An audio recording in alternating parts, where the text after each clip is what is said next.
Okay, Stephanie, we are live on YouTube. Good evening, everyone. It's wonderful to see you all. It's Monday, March 2nd. I'm so glad we've made it to March. This is a meeting of the Zoning and Land Use Committee, and we've been able to take a little bit of a breather, but that won't last for long. So while we do have time before the next upcoming ULURP applications, I would like to talk about landmarking again and return to what we started discussing months ago. So a while ago, we talked about different sectors, and I know some of you sent in your recommendations for potential landmarking sites. So Josephine has put together a PowerPoint of all of those sites, and we're going to take a look at them tonight and then talk about how we want to proceed. Okay, well, I just put up a quick photo of the sector map, and I'm going to now share the oh, wait, I have a different one. Okay, share. Bear with me, everyone.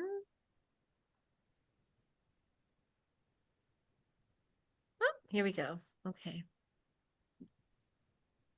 So section 1 was Ralph Caramasino, and Ralph submitted the following on his neighborhood tour. Flair Court, which is 7200 Ridge Boulevard, Christ Church, 7301 Ridge, and Barkaloo Cemetery at 34 McKay Place. And so he sent in some photos that are above.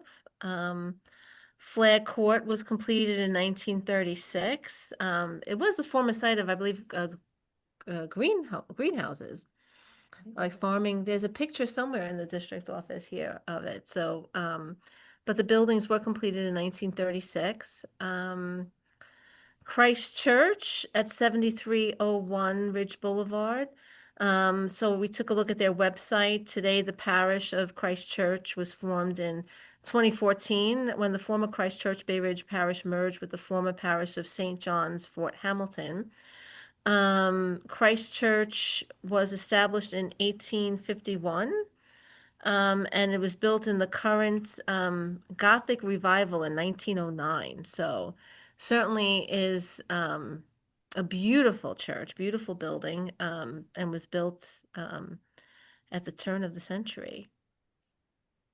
Barkaloo Cemetery, which we was part of our intern. It was part of that slide that she had prepared some requests for evaluations already at Narrows and McKay Place, and it was founded in 1725. Certainly is a very small cemetery. And, you know, there were Revolutionary War veterans that were buried there. Its most recent burial was in 1848. There's lots of missing headstones, but there's a lot of history there, certainly as an archaeological location. So certainly some, you know, one location that is definitely interested. I don't know if Ralph, if you wanted to add anything to your submission? No, I think that was it. Those are really the three. And you know, the church and Flair Court were designed by very well-known architects. Yeah, so that's a nice, yeah. Cram Okay. and Goodyear were really, really well known. They did a lot of work in New York at the turn of the century, and Ernest Flagg also. So Question for Ralph. yeah. Ralph, was that stucco on the church to begin with? Or is it You a know, giant stained glass that was removed? I'll bet you it was a giant stained glass, Right. right? Because it looks like it was filled in, doesn't It's it? Yeah, the window unfortunate. looks too small. Yeah, it is unfortunate. Yeah. Oh, That would be something. And Flag Court has an interesting history. I mean, it was really built with a lot of amenities for working class families. Yeah, definitely. You know, Ralph, maybe it was a combination of panels and stained glass, because that would have been a huge, Yeah. huge stained glass. Yeah. Is that the sanctuary end of the church? I wonder. You know, I've never been inside actually. The doors were locked, so I couldn't get in there.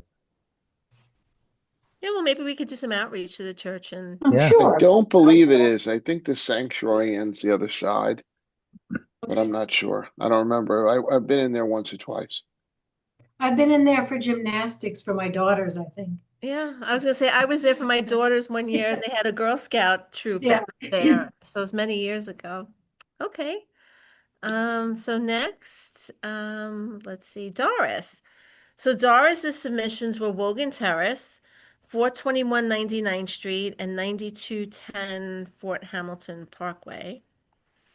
So Wogan Terrace is a distinctive row of small Tudor-style cottages developed in the late 1920s.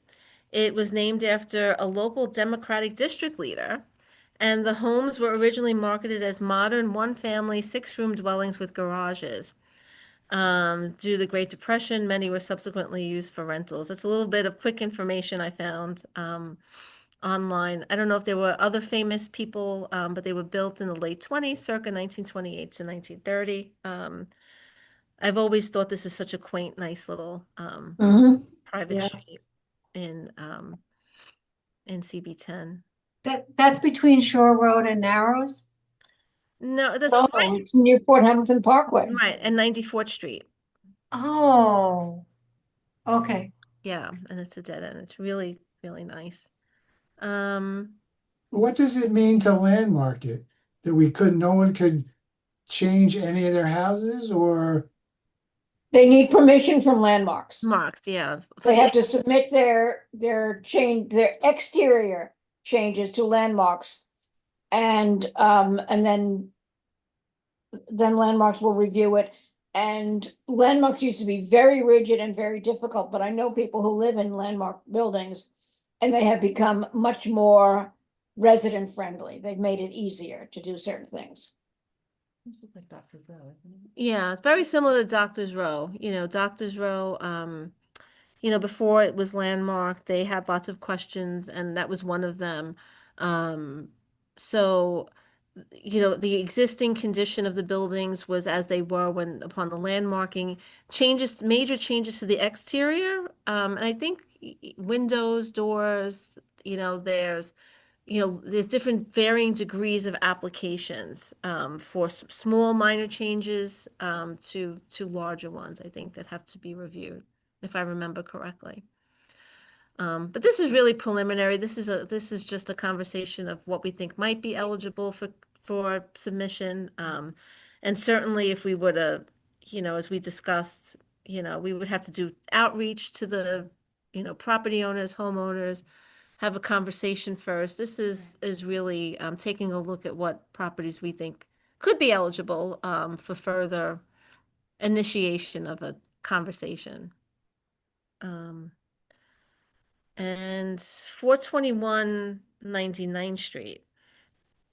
I found this little piece online, and it really spoke about some of the houses on 99th Street.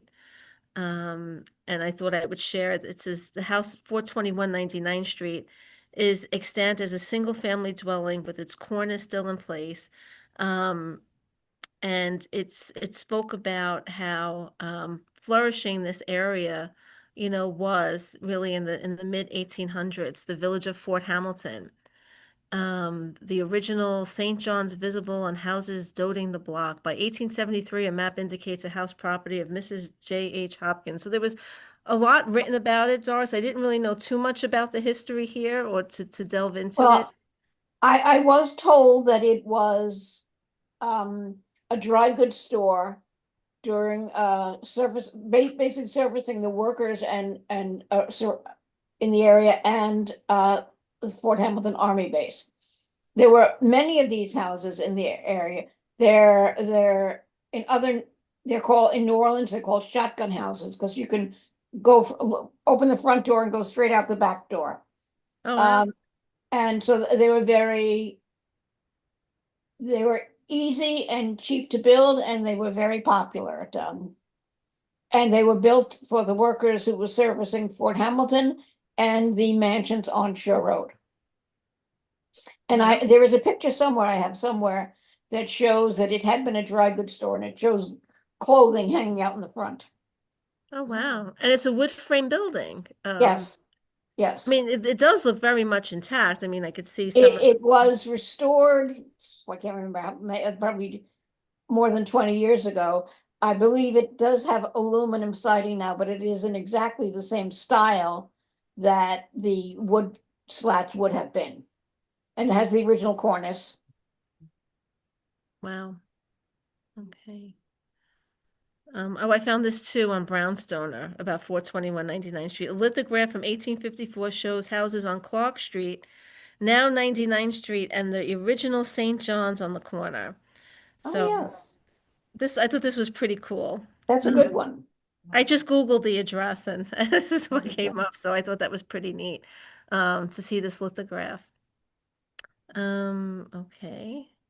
And next is Anne. Anne submitted some pictures, St. Bernadette, 8201 13th Avenue, 8402, 84 to 8424 14th Avenue, 8314 11, St. Philip's at 1072 80th Street, and 8314 to 8322 14th Avenue. So, first is St. Bernadette, which I think is a beautiful building. It was established in June of 1935 by Bishop Thomas Malloy. Initial construction due to rapid growth, a storefront at 8218 13th Avenue served as a temporary chapel before the permanent church cornerstone was laid on March 29th, 1936. The church is noted for its distinctive modern architectural design featuring parabolic concrete arches, according to noveltytheater.net. It's one of the most unique buildings, I would say for sure. It's also covered in the American Institute of Architects. I don't know what the name of the book is. It's that skinny book, Oh, Ralph. the It's about- AIA book, yes. The AIA book, yeah, Oh, I, Okay. yeah. So, I mean, that's just a little supportive for our mission. Okay. Um, 8402 to 24 14th Avenue. I took a Google snap of it, Anne, too. I think you had a Yeah, picture. I think frankly, it's a weak submission. There's been so many changes, but at one time, I think it was wonderful, and it's very interesting to see an entire block with a composition with a well stitched together composition. Not identical row houses each, but seen as individual and also seen as a whole. Wow. And you think there are too many changes where it would not? Maybe Oh. it doesn't look that great in this picture, so I'm trying to back off. Oh, gosh. St. Philip's Episcopal Church, 1072 80th Street. I mean, it's just such a beautiful, church. It was built in 1900 and stands today as a pillar of the South Brooklyn community. It's part of the Episcopal Diocese. It was developed by Walter L. Johnson, who built lots of houses in Dyker Heights in 1895. He built houses, planted sugar maple trees, and installed gas lines. He donated the land on which St. Philip's Episcopal Church now stands. It says here the steeple was added in 1907, but I think Walter L. Johnson has a big history in Dyker Heights for sure. Right, Anne? I mean, I'm pretty sure I remember Yes, reading that. beautiful presentation, Josephine. Oh, yeah, just put the photos together. And this is 8314 11th Avenue. I don't know anything about the history, but it is magnificent building. Yes, and it's quite unique. Very unique. Oh, that's me. Oh, Josephine, Yes. I think I had a 79th Street block. It's Okay. it's the block where between 13th, where Terra Grossa and La Bella are, Yes. and then it runs down to 14th, and they're row houses both sides, with front porches. Did I not send it to you? I could have missed it. I'll go back and I'll look right now. You don't need to look right now. I'll look and send it to you after. Okay. Because Um, it really is a lovely block. okay. The next is the 7424 13th Avenue, which is now it's actually it's not HSBC, it's now a I think it's like a Healthcare nursing healthcare services. services, yeah. And Yeah, the Saida still a House, stunning building. it is a beautiful Mhm. building. It's a beautiful building. When you're driving down 75th Street, Yeah, it just, when you approach it, it's just fabulous. it's so Yeah. nice. Art Deco, Josephine. Art Deco, I was gonna Yeah, say that. We Totally. learned Yes, that. yes, yes. It was too far for our tour. Maybe we It should do was a too Dykert far, tour. yeah. Yeah. But the Saida House um was the architect was John J. Pettit, pretty famous. He did Japanese House and many other houses in Prospect Park South, as well as buildings in downtown Brooklyn, Ditmas Park, and Stuyvesant Heights. It is not landmarked, but it is on the National Register of Historic Places, thanks to the Dyker Heights historian, Christian Zano, who worked on this.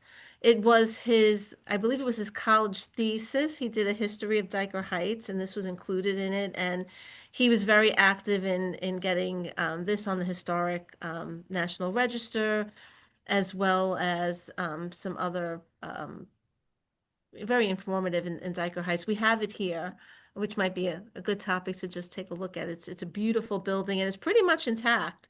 I don't know if it's still owned by the same people or if it's been sold, but it was built in 1899. It's in the Queen Anne style. I think it's a stunning, beautiful building, and so happy that it remains intact.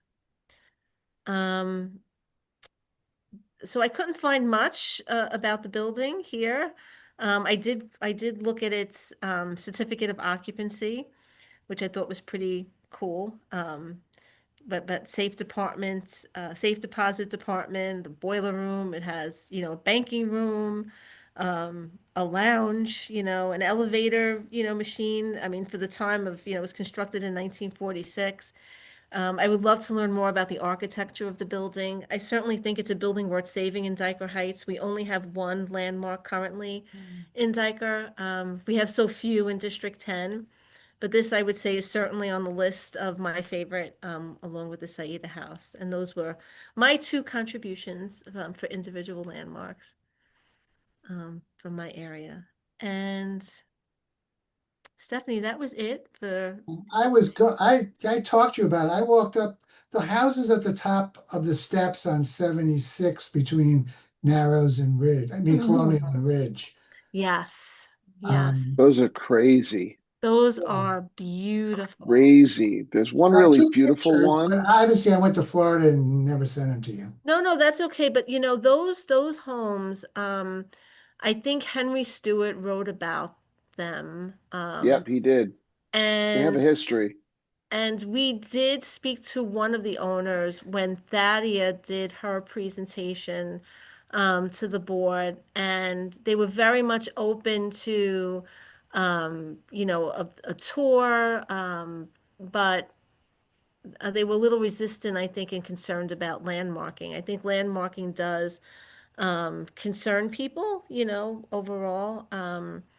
But I think there's a lot of history there, and even if some of the lesser, the national, maybe not landmarking, but maybe they would be, interested in historical designation. It might be worth just having a conversation with, pulling those that we've polled together and see if they want to have a conversation, and we could bring in landmarks or the, And that house was built or owned by the founder of Blue Cross Blue Shield, wow.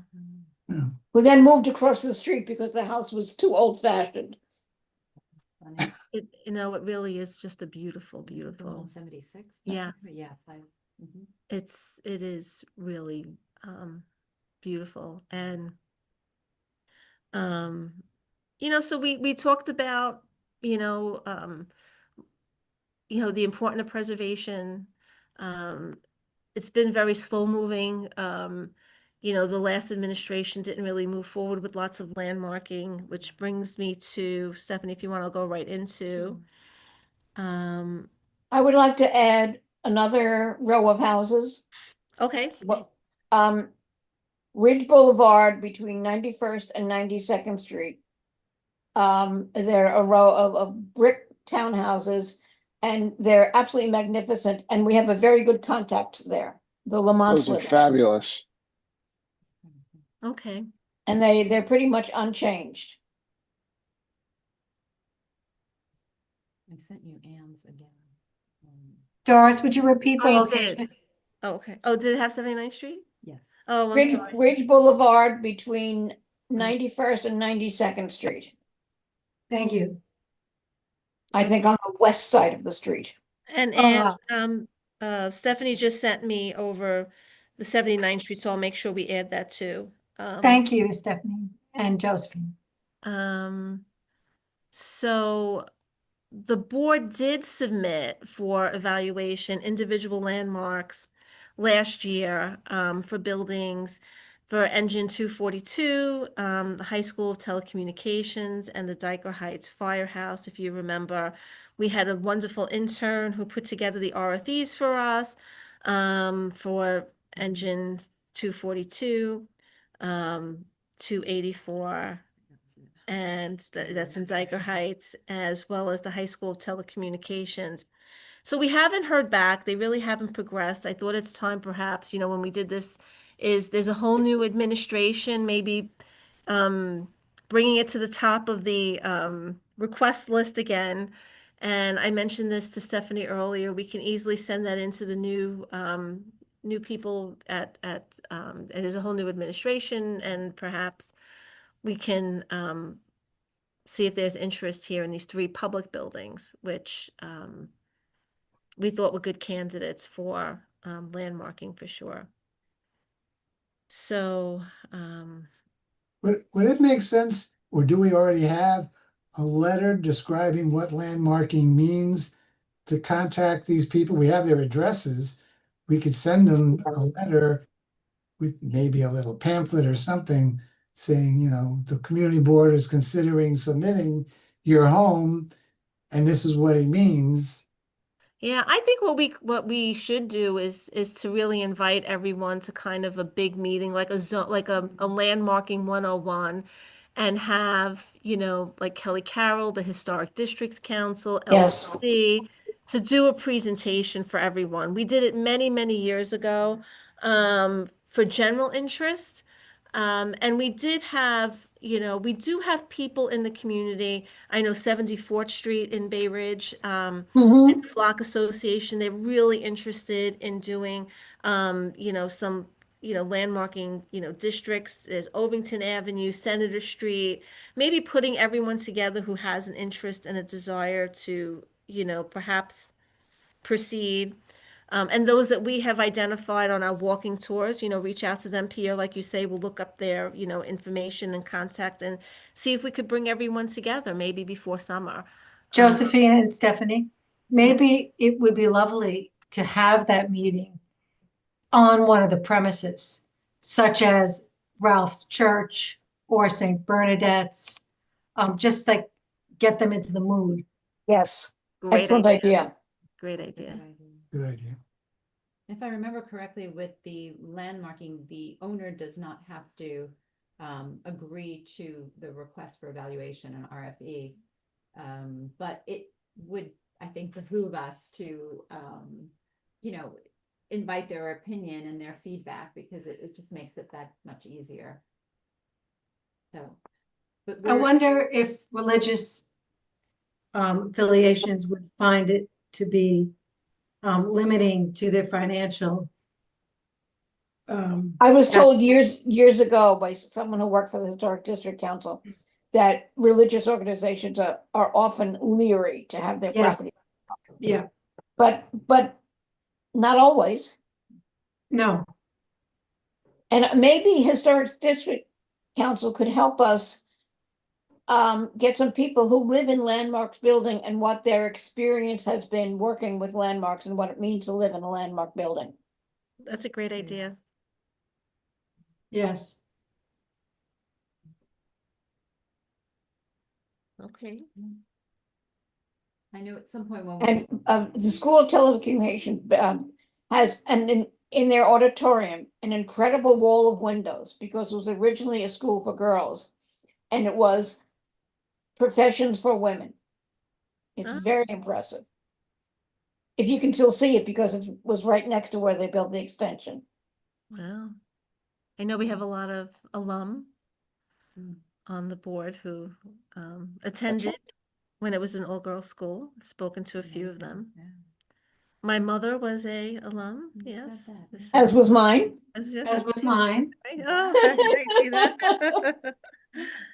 That's great. And it was what, the Bay Ridge School for Girls? It was Or Bay Ridge High School, but Bay Ridge High School. Yeah, Bay Ridge High School. Wow. Okay. So rather than try to choose how to with among these properties or among these sites, I think we're all agreed that just having a comprehensive meeting and contacting the owners of these properties and inviting them to essentially what becomes an information session, that's the preferred route here.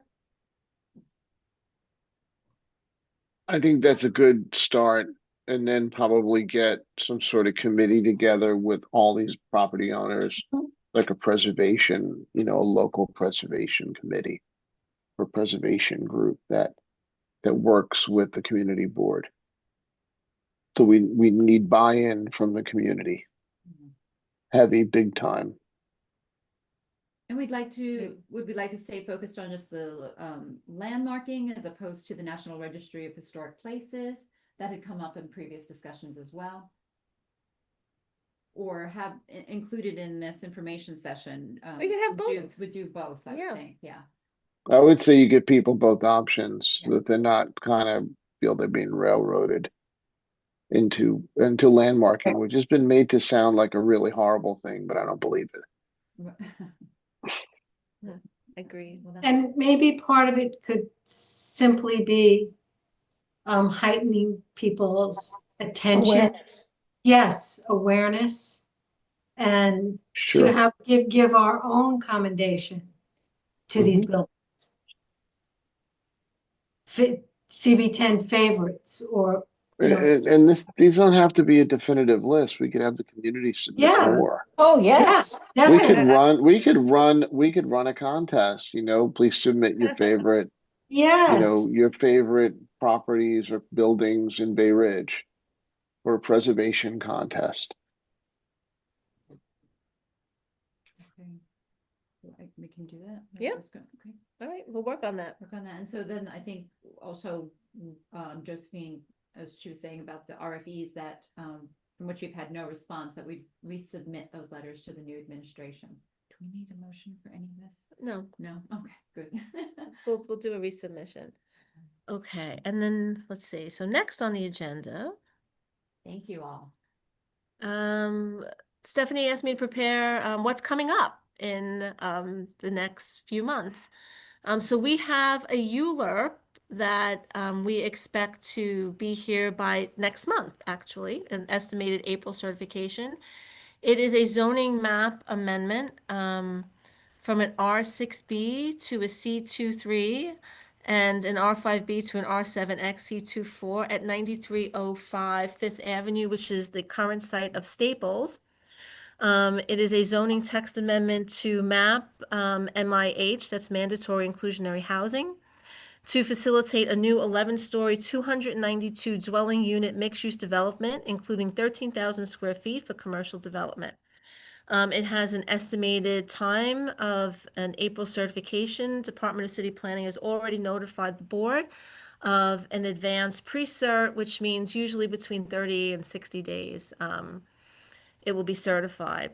Also, 9818 Fort Hamilton Parkway, a zoning map amendment from an R4B to an R6A to facilitate a new 4-story, 33,055 square foot community facility building. That's the former site of, it's currently the Bay Ridge Community Development Corporation and the former site of St. John's Episcopal Church.